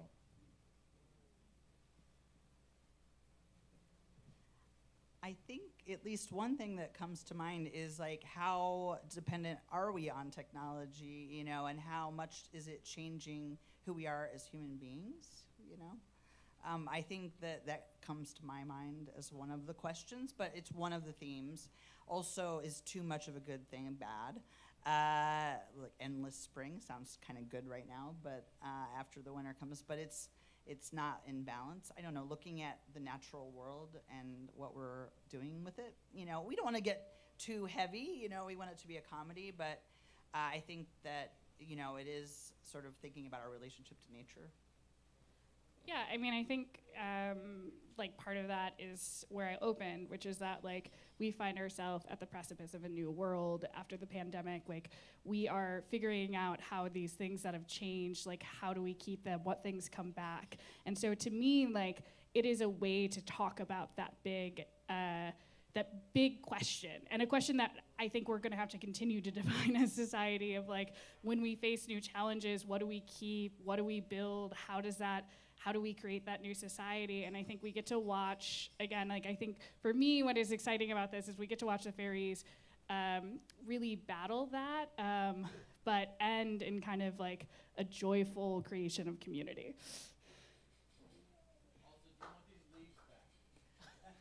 Yeah, I mean, if you want to take them home too as a souvenir of the incredible pitch you saw, more than welcome. But yes, if you'd like to, we are all about reuse. So if you want to give them back to us, that'd be great too. And thank you, Chris Ruther, again for the pictures. Thank you.